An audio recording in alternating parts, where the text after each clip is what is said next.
The galaxy had seen war before, but nothing like this. The Karanek swarm moved like a black tide through the stars, consuming everything in their path. They did not stop to talk. They did not send warnings. When their fleets arrived, worlds simply disappeared on the first planet. The defenders thought it was a misunderstanding.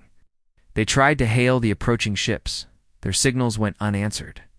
Minutes later, the planet's orbital stations were in flames.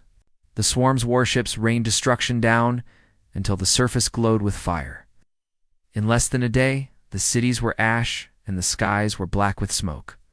Word of the attack spread fast. Neighboring worlds prepared for war, building fleets, raising shields, and calling for help from distant allies. But when the Karneks came, it made no difference. Every defense fell the same way. Shields cracked under the swarm's heavy weapons. Armies on the ground never saw their attackers face to face, only the swarms of hunter drones, tearing through streets and buildings, leaving nothing alive. One world after another was erased. The galaxy's maps began to shrink. Borders crumbled. Entire sectors became silent. Some worlds tried to surrender. They sent messages of peace, offering resources, offering themselves as slaves. The Karaneks answered with fire. The swarm did not fight for gold or territory. They fought to erase. On the trade world of Ralta, a merchant watched from the rooftop of his tower as the horizon turned bright white. He had heard stories of the swarm for months, but he thought they were exaggerated until the city's skyline melted in front of his eyes. He tried to send a message, but the comms went dead. In the distance, black spear-like ships hung in the clouds, firing into the streets without pause.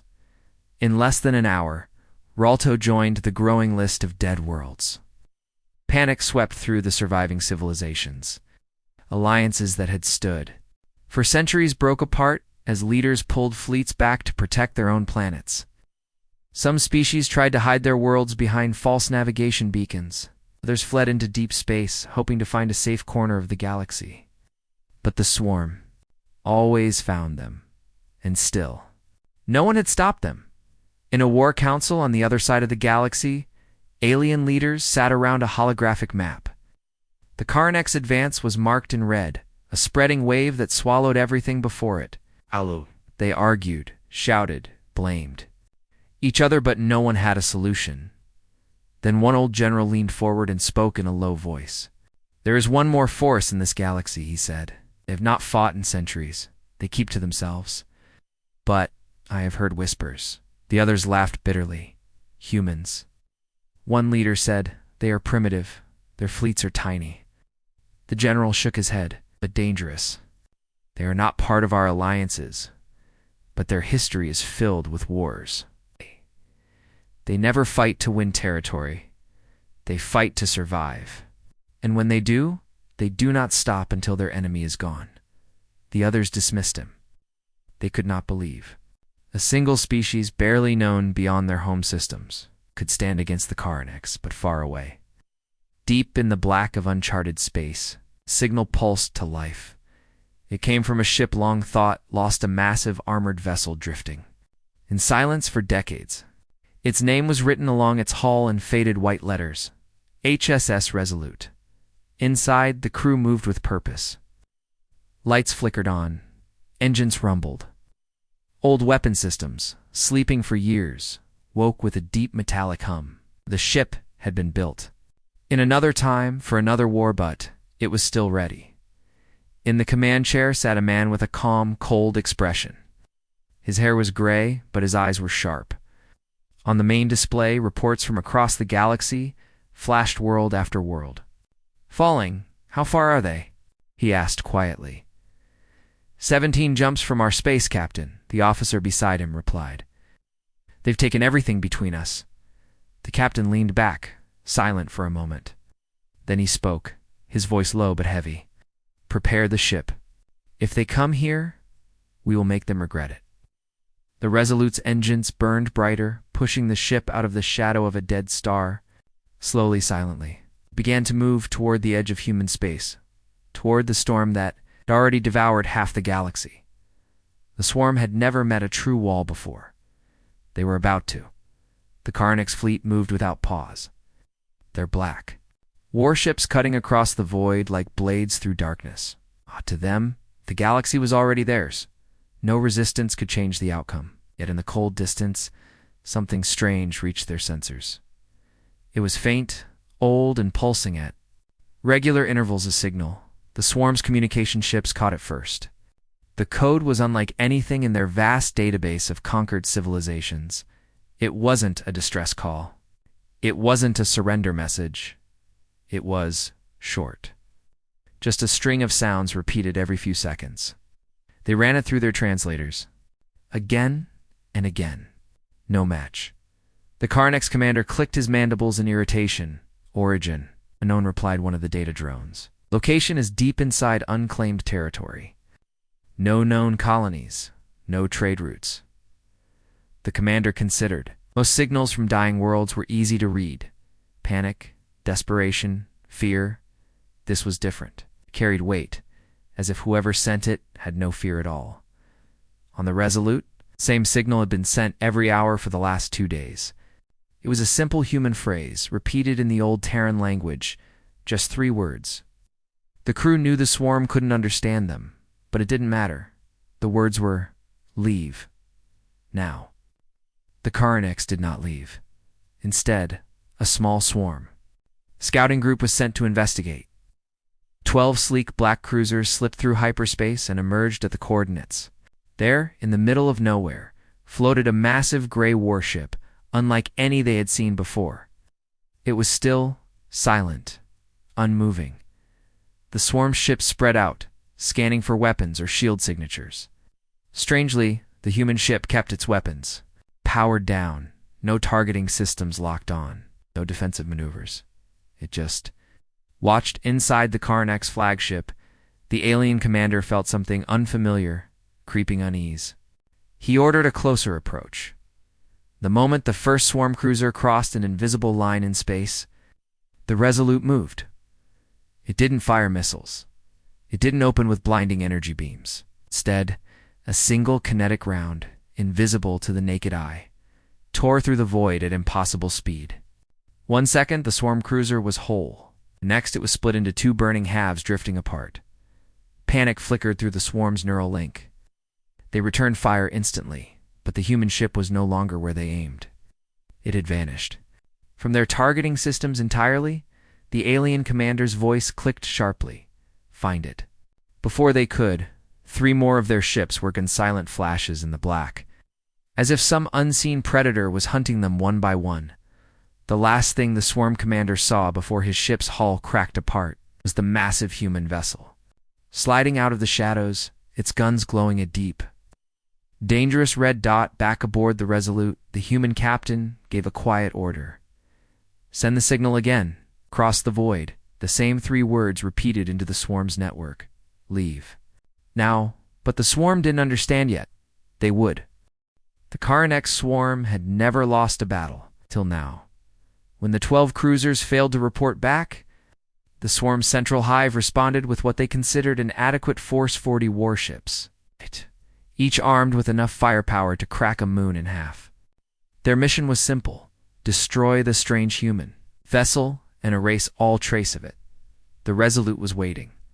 From the moment the swarm fleet dropped out of hyperspace, the humans had every ship marked. Their positions, their firing arcs, even the patterns in which they rotated shields, it was all already in the human captain's display before the first alien even saw the human ship. The swarm expected fear. They saw none. The first volley came from the aliens' blinding green lances of plasma tearing across the void. But the Resolute didn't try to dodge and panic. It slid sideways, rotating with impossible precision, letting the plasma stream past its armored hull. And then, the humans answered. No swarm ship had ever faced human rail cannons before. 6 of them fired in perfect unison, the slugs traveling at a fraction of light speed. The swarm's shields, designed to absorb energy weapons, were useless against such pure kinetic force. 1 slug punched straight through 2 ships in a row, leaving them both drifting lifeless in seconds. Another shattered a command ship's bridge in a single hit. The swarm tried to swarm the human vessel from all sides. That was when the Resolute's second surprise came: its drones. They weren't like the swarm's mindless hunter machines. These were intelligent, fast, and precise, darting between ships. Attaching to their hulls, cutting through armor with surgical beams, they didn't just destroy, they dismantled. In the swarm's neural link, panic spread for the first time in generations. The voice of the fleet commander clicked furiously: "Focus fire! Bring it down!" But it was too late. The Resolute changed tactics. Switching to weapons, the swarm had never seen torpedoes that split into dozens of smaller warheads mid-flight, each one homing in on a different target. By the time the last alien ship tried to flee, the battle was already over. Wreckage floated where the swarm's fleet had been. Humans had not even used half their available arsenal. On the bridge of the Resolute, the crew worked in calm silence. No cheering, no celebration, just quiet efficiency. As if they'd been expecting this result all along.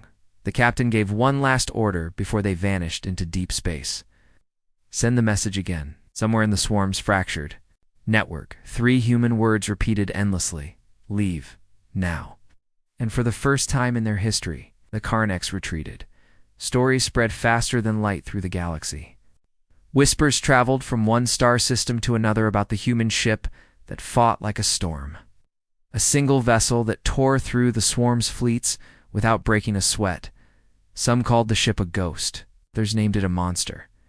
Refugees from destroyed worlds looked to the stars with hope.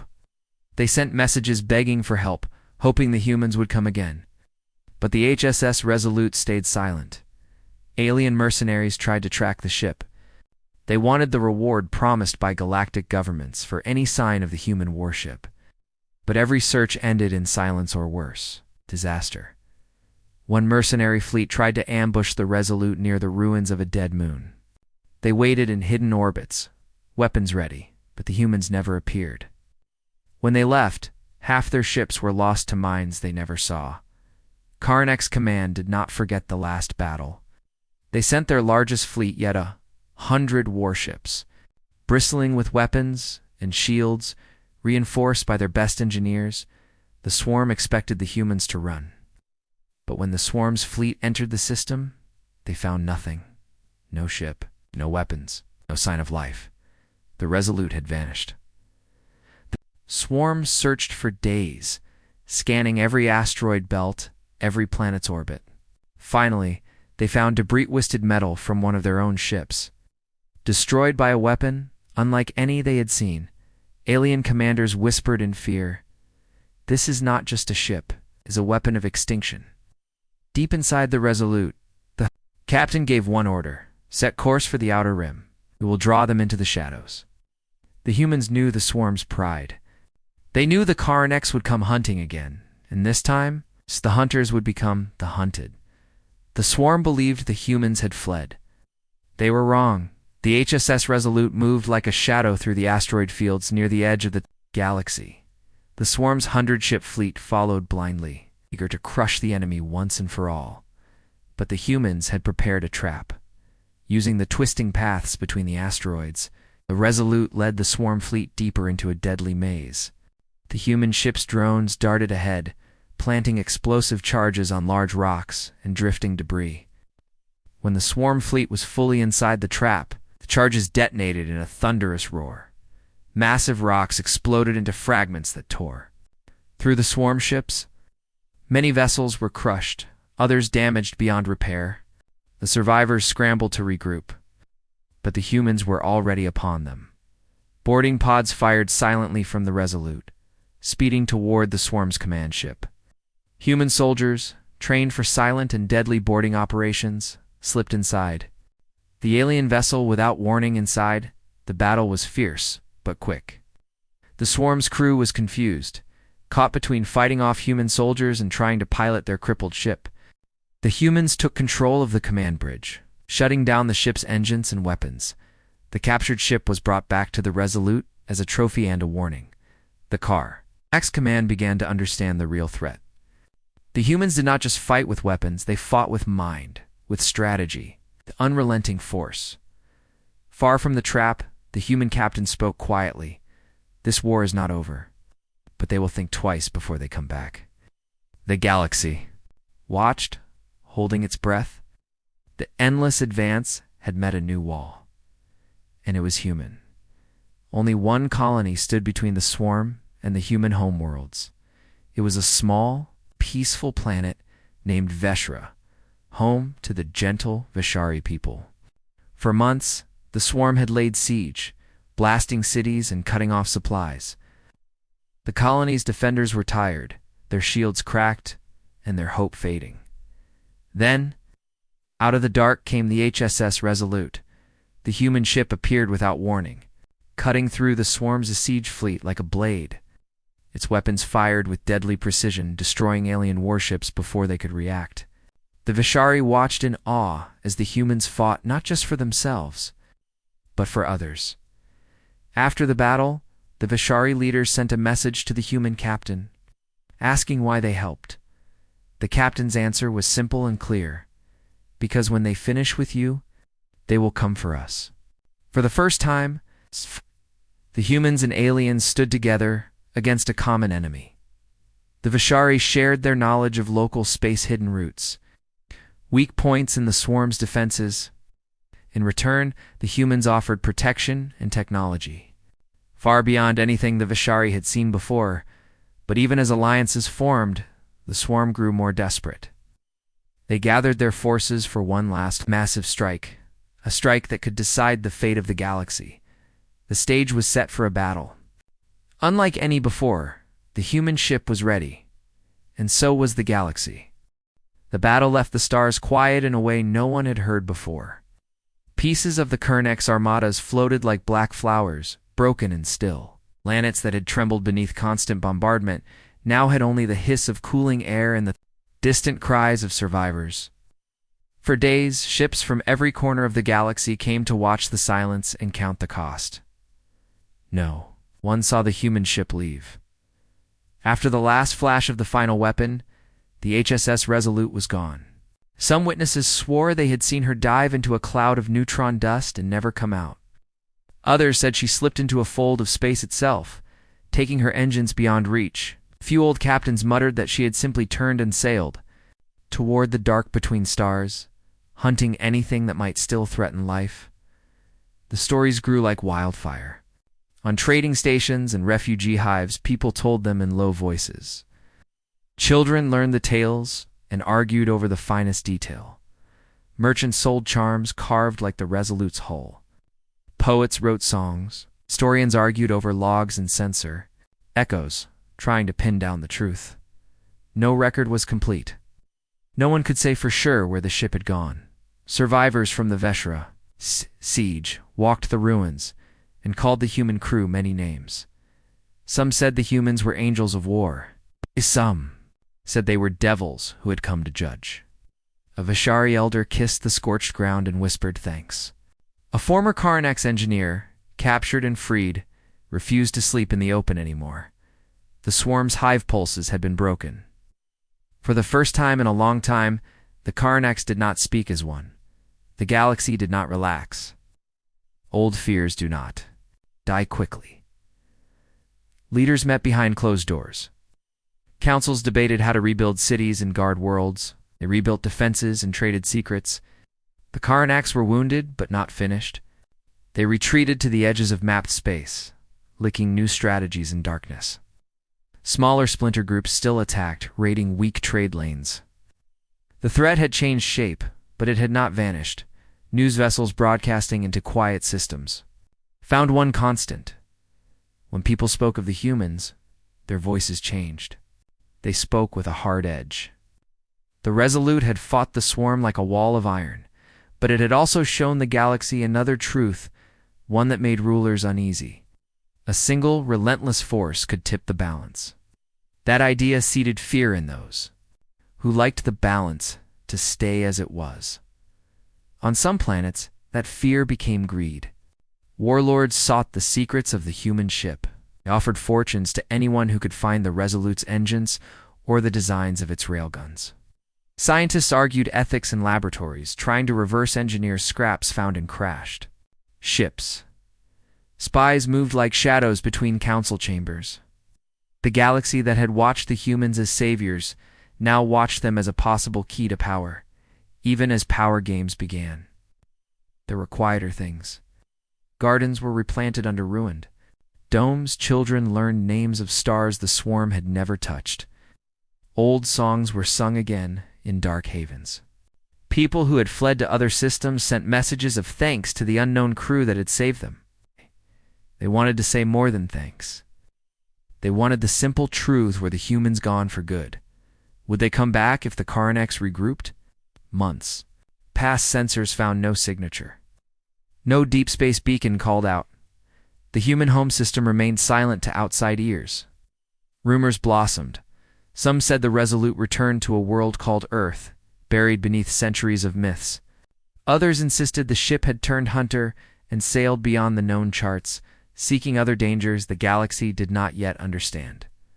Then, one night, when traders on a freight lane were more tired than careful, a short burst cut through open. It was not a long message. It was not even a sentence the translators could parse without effort. It was a voice, crisp and human, using old Terran cadence. The words were few and cold. To any who would harm our worlds, the voice said, steady as steel, we are coming. The signal vanished as quickly as it appeared. It left no coordinates. It left no claims. It left a silence that felt like a held breath. Across the galaxy, that short sentence changed things. For some, it was a comfort. For others, a warning. Military leaders read it as a promise of future protection or of future judgment. Merchants paid to loop the recording in their establishments just to hear the sound of a voice that meant power. It became a signal for those who feared being forgotten. If the human ship returned, it would return with force. No one knew the ship's true fate. No one could say whether the voice came from the Resolute or from a smaller scouting craft, or whether it was even a trap. Yet the words rang in minds and memories like a bell. Plans changed. Borders shifted. The galaxy learned, painfully, that salvation and threat can come from the same shape.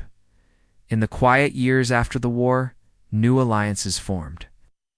Old enemies found that cooperating was safer than standing alone. Little trade routes that had been lost began to light up again. Planets once silent reported the return of migrating birds and the slow hum of industry. Children asked about the humans and heard many answers. Some answers were simple and proud. Some were fearful and whispered, a strange thing happened too.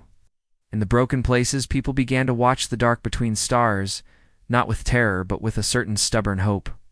They planted flags on ruined moons and wrote names on their plaques. Names of those who had fallen, names of those who had saved them, names of ships and captains that might have been.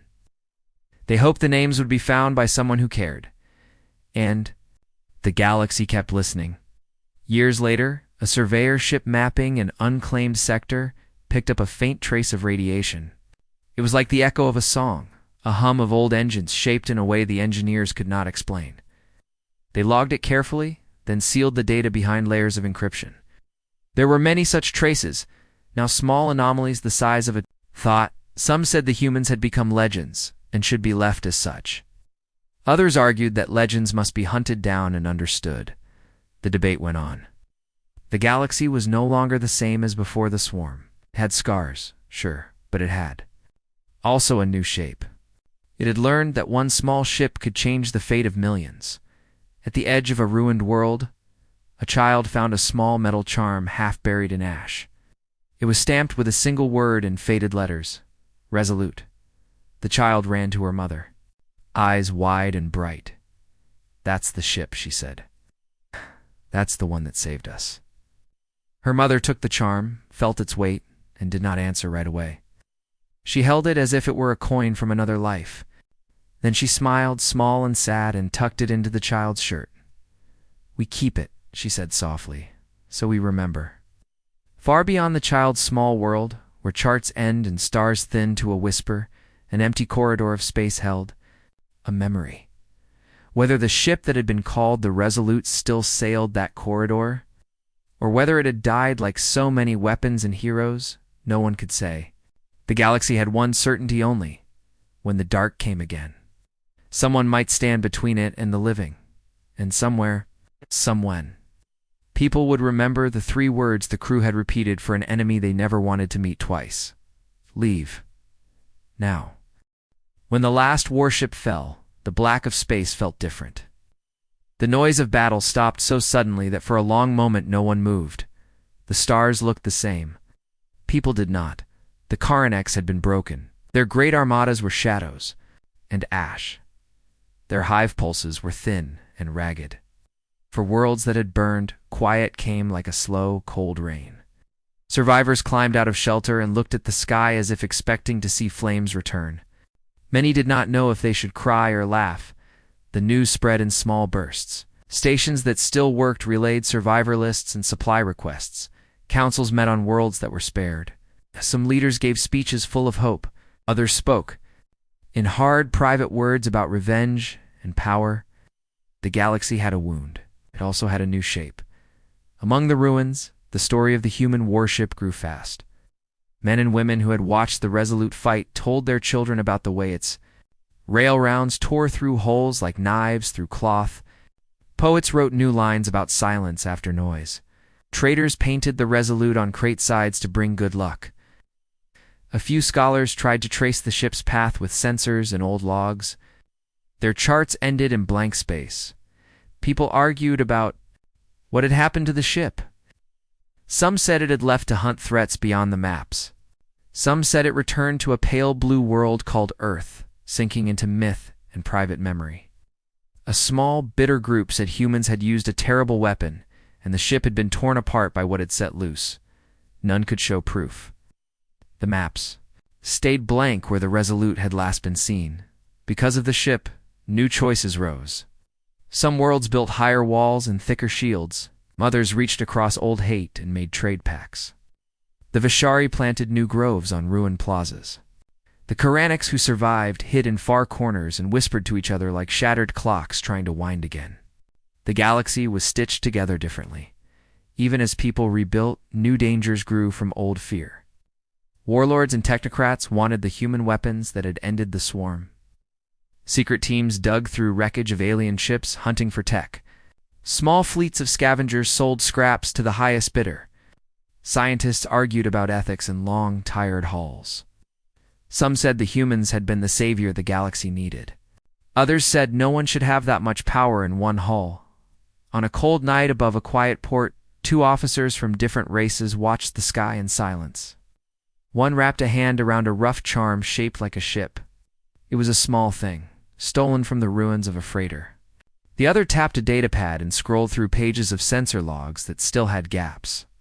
Where the Resolute should be. "Do you think they will ever come back?" asked the alien woman, her voice low. Her people had lost a world she had led. Refugees for months. Her eyes were dry. The human beside her did not answer right away. It served under the Resolute once, a memory folded into scars he did not ask others about. He felt the old anger rise like a tide, the fierce narrow thing that had driven his crew to fight. He touched the charm and let the memory pass. "They keep their path secret," he said finally, "but they keep their word." Weeks became months. Months became years. The scars on planets healed into new ground. Markets returned, and with them a new kind of rumor. Mapmakers found faint echoes in places where none had been before, teeny bursts of engine hums. Odd radiation signatures that did not match known craft. Survey ships logged the echoes and locked the files. Sometimes the logs were lost. Sometimes they were bought. The galaxy learned caution. A child in a small city found a metal token half buried in ash. It had worn letters, Resolute. The child ran to her mother and held it out with trembling hands. The mother hugged her and did not speak for a long time. When she did, her voice was soft and steady. "We keep it," she said. "So we remember." Remembering was its own kind of power. It made people kinder in small ways. It made councils. Sign packs. It made traders share food. But memory also kept fear alive. Leaders who wanted control used the fear. They said only strong fleets could keep peace. Others argued that the memory of one ship should not let anyone rule the stars. Then, years after the end of the Great Fight, a small listening post picked up a faint transmission. It was not much, no coordinates, no long speech. The voice was human. The accent was old. It spoke plainly, a single short line that cut the quiet like a blade. Leave now. The message lasted a breath and was gone. Some thought it was a joke. Others thought it was a warning. Analysts ran the signal again and again. The audio file showed everything that mattered. The voice was recorded on older equipment.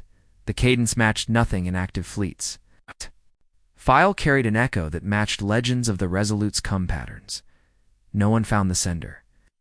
No one proved whether the line had come from the Resolute itself, from a scout, or from an old recording someone had rebroadcast. People argued, as they always did.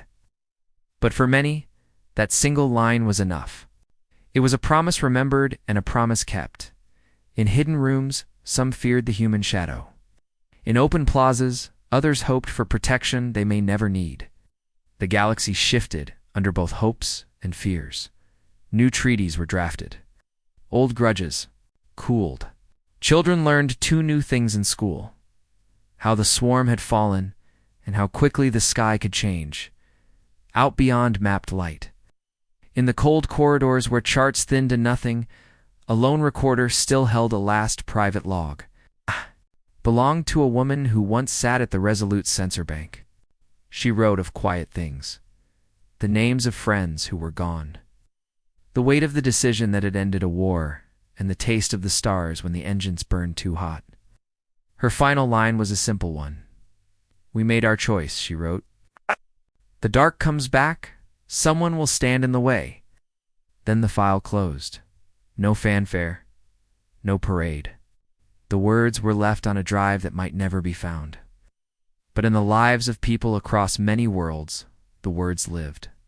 They changed plans and futures. Small as they were, shield here, a treaty there.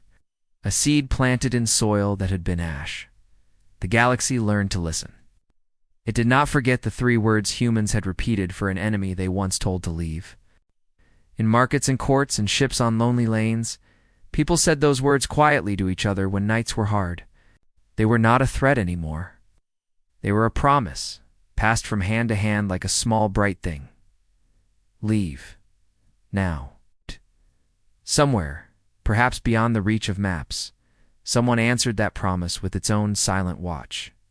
Whether the HSS Resolute still sailed the dark or whether her crew had gone into myth, no one could say for sure. But the galaxy, wounded, wary, and oddly firmer kept, its eyes turned outward. And when the stars whispered again, someone might hear the sound of a ship that once stood in their way and chose to stand for them instead.